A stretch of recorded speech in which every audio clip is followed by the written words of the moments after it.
Héroïne aux côtés de Lola Dewar de la série Astrid et Raphaël, dont les derniers épisodes de la saison 3 sont diffusés ce soir sur France 2, Sarah Mortensen avait été révélée aux yeux du grand public dans Plus belle vie, un programme phare du groupe.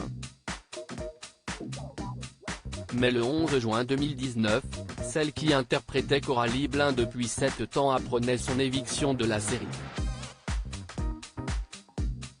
D'après elle, ce choix qui avait été très mal reçu par l'opinion publique avait été pris en raison de son emploi du temps trop chargé. Cette année a été chargée pour moi, j'ai beaucoup tourné dans d'autres fictions. La production de Plus belle la vie avait besoin de moi cet été mais, pour des raisons personnelles et professionnelles, je ne pouvais pas, expliquait-elle à l'époque. Si la production avait envisagé dans un premier temps de prétexter un coma pour son personnage afin de justifier l'absence de la comédienne et d'attendre son retour, elle avait finalement décidé de la remercier. Ça fait bizarre au dernier moment, j'ai reçu un coup de fil et on m'a dit, tu ne reviendras pas à Marseille. Sans le savoir, j'avais tourné ma dernière séquence la veille, racontait la compagne de Bruce Tessor.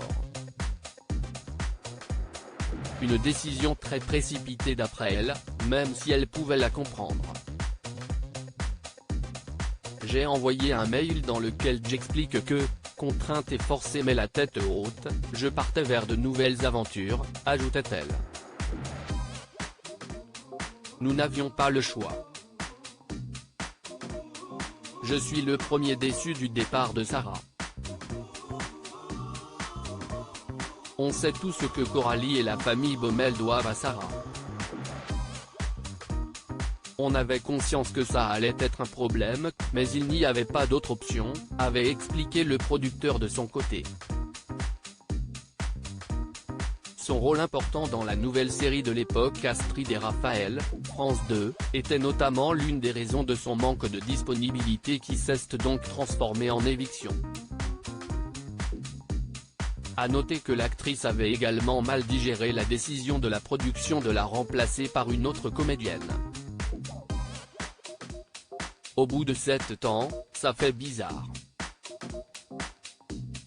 Je ne l'ai même pas appris par la production, quelqu'un m'a appelé pour le dire, avait-elle regretté.